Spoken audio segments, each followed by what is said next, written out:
28. juuni keskpäeval pakkisid VKM Racing tiimi liikmed oma Godzilla nimelise kiirendusauto tiimibussi ning sõit Soome võis alata. Alastarus ootas ees osalejate rohke kõlava nimega võistlus Nitro Nationals, mis oli ühtlasi nii Euroopa meistrikate üheks etapiks kui ka kohalike meistrivõistluste kolmandaks etapiks.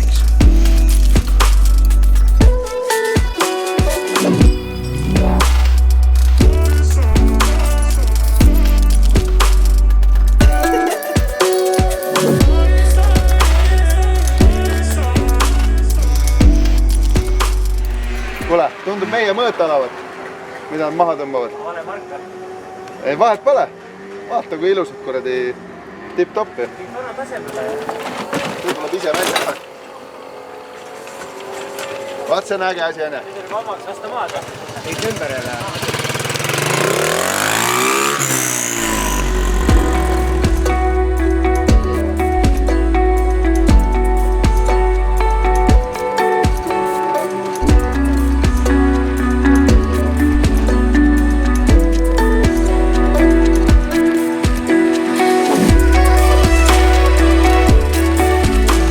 Siin on hea kontrast.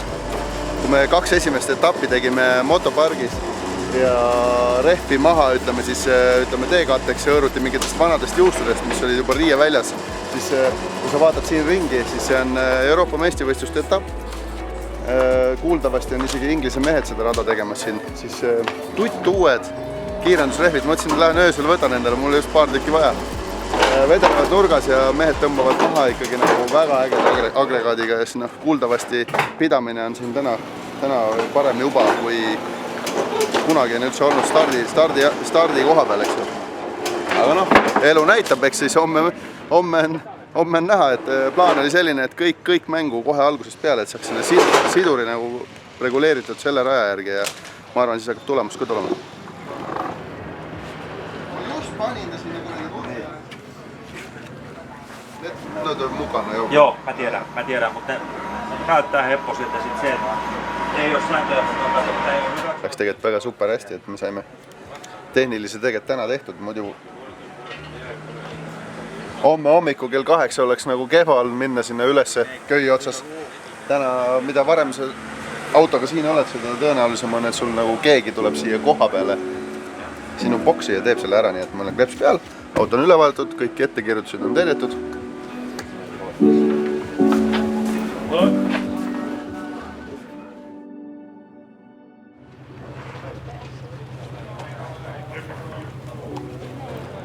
Käes on neljapäeva hommik. VKM Racing tiim on igal juhul oma platsi lahti pakkinud eilse seisuga ja kui vaadata taevasse, siis mitte ühtegi pilve pole. Ja sama meie tiimi peadesse ühtegi pilve pole. Nii et ma arvan, et neljapäev saab väga otsustavaks päevaks. Sellepärast, et ilmselt täna on see päev, kus sõidetakse kõige rohkem ringe ja meil on võimalus siis oma uus kombo, uus käigukast, uus sidur, uued turbad ja üldse mõni vidin veel on võimalik siis nagu kokku sättida ja õhtul siis teha mõned sellised otsustavad rekordid juba ära või siis vähemalt sellised ajad, kus on 6-6-le võimalikult lähedal, et olla eliminaatoris esimesel kohal, nagu plaan on.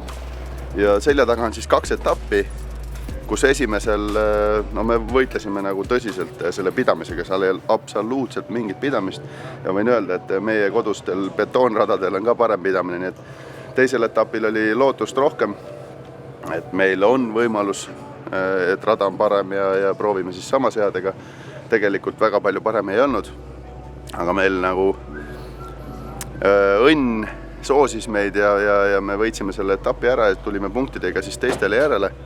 Ja nüüd me oleme Soome meistrivõistluste kokkuvõttes esimesel kohal.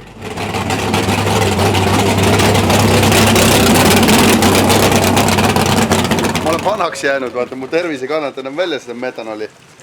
Aga see metanol ei ole mingi tervislik sisse hingata, jah? Ja siis mul on Saksamaalt tellitud, Soomes valmistatud maskid, mis tegelikult töötavad ikka väga hästi. Algus oli harjumatud, hästi, ütleme nii, et väga raske oli sealt läbi hingata, aga no nüüd paari korraga harjus niimoodi ära, et nagu iseenesest autost välja tulles on ja mask peast ära võttes on ikka päris suur šokk, sest milline kontrast on.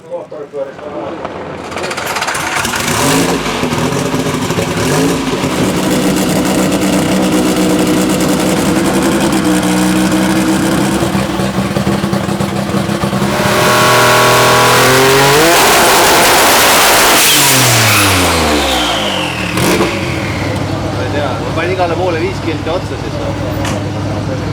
Kui sa näed, et tuli põleb ja käiku ei ole vahet ainult rääst. Millal tuli läks põlema? Ma siit ei näe seda. Shiftline, millal läks? Ma ei näe seda põle. Ei näe või? Ma näen ainult videost. Ei, sa ei näe, mis pöördub? Mul ei ole siit linnukest.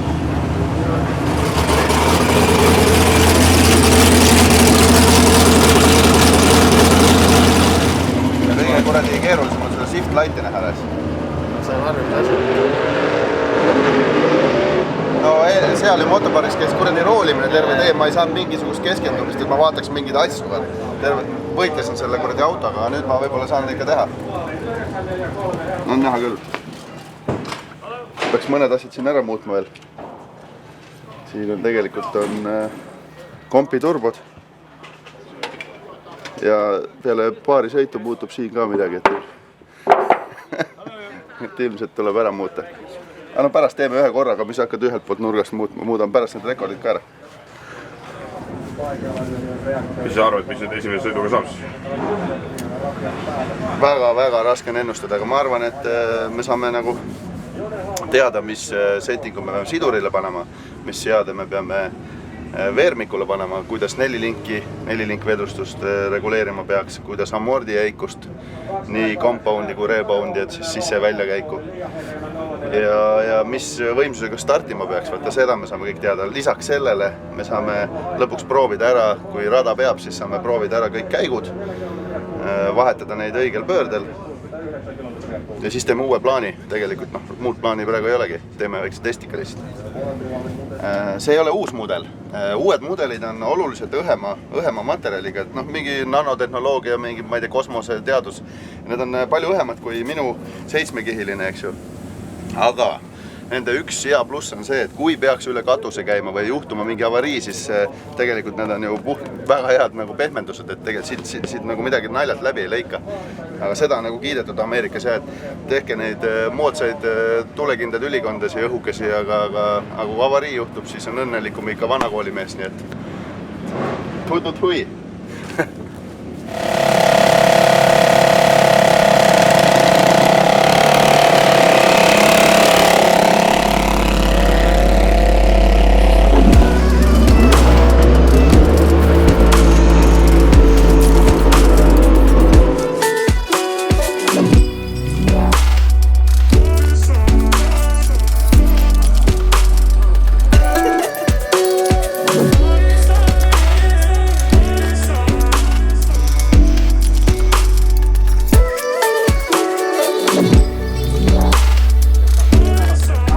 Minti koristame ja siis läheb uuest sõiduks tegelikult 1,5 tundi.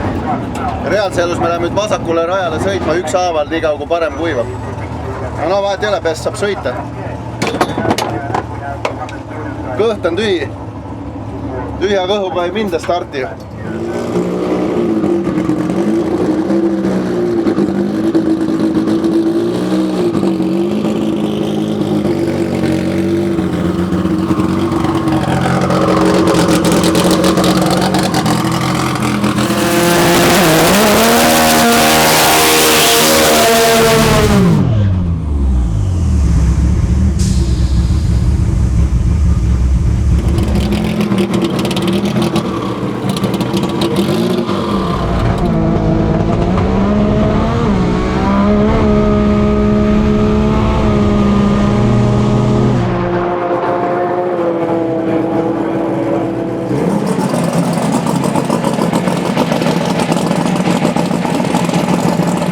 Käsi väriseb, esimene sõit oli väga hea.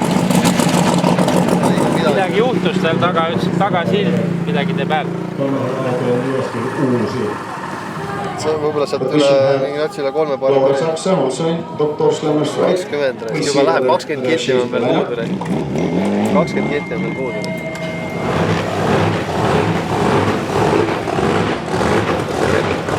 Kaane tihendil on nii suur auk, et kõik õli tuleb kaane alla.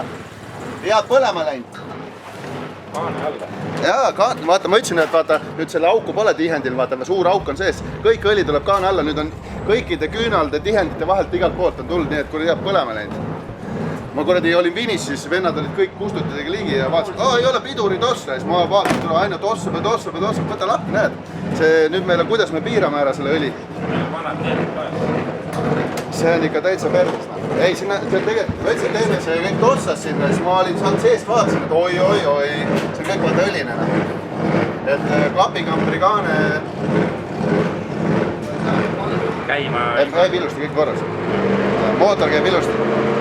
Hääl on hea. Ma arvan, et seda on väga raske proovida võib-olla kaanet maha võtta ja paneme silikoniga need küünlaaugud kinni siit. Sealt tuleb natukene siia turbo peale, läheb kohe põlema. Lihtsalt, et me saame ta pidama või on ta, kas sellest tekib rohkem probleeme, kui ta sinna üles läheb? Vaata, rõngad on tal uued, see ei ole nii hermetiline, et ta lükkab rõkk on seal päris suur. Seda 0,4 barri, need ei hoia kinni. Ma arvan, et sellest tuleb sellest matist. Meil on vaja seda, et ta lihtsalt pööre läheks kõrgemale. Siin ta näed, vahetab käigu ära. See kiirus sai 290 oligi tal, 295 oli ta kiirus, pani näinud. Ta oli siis uus mootor kokku tehtud ja tellisime ka uued kaanetihendid, aga seal oli väikene niisugune erinevus sees kaanetihendi osas. Kui meile ennem see õli, mis nagu kaanda jõuab, oli kaanetihendi poolt ära piiratud niisuguse 1 millimeetrise auguga, nüüd oli sinna puuritud niisugune korralik üle 3 millimeetrine auk ja jõuab vist liiga palju sinna ülesse ja kuna meil on uued rõngad ka, mootor pole eriti sisse sõitnud, siis tekib mootorisse 0,8 baari üle rõhku, mis on natukene paljuga ja viskab küünalde vahelt, nagu küünalde aukude vahelt, nagu viskab õli väljagi. Ta on nagu turvalisuse poole pealt on väga nagu kehv. See võib sattuda turbo peale ja minna põlema seal. Aga me paneme nagu, praegu saab ainult ajutise lahenduse ära teha seal, kinni katta, et midagi nagu lekkima ei hakkaks rohkem, et õhtul siis saab natukene täpsemalt teha, ümber paremaks.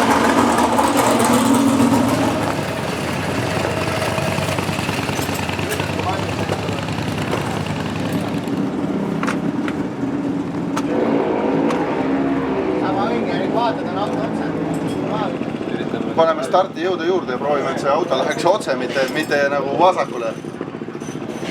Ma tõstsin gaasi, panin uuesti peale ja vaatasin täiesti stabiilne ja niimoodi läks, aga näha, ainult sidur libiseb ja aga me praegu vahetasime käigud ära kõik nii vara, seal nagu pole praegu midagi reguleerida enne, kui see üks sõit on veel tehtud.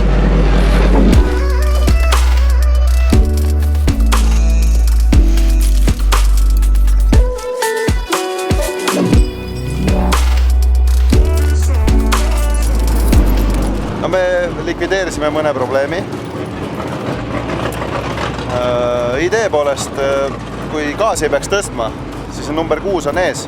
Ma tahaks selle sidurist natuke sotti saada, millal see käiguvahetus täpselt õige aeg on ja millal see sidur libiseb ja millal ta ei libise. Kas me peame kaalu juurde panema või ei pea kaalu juurde panema.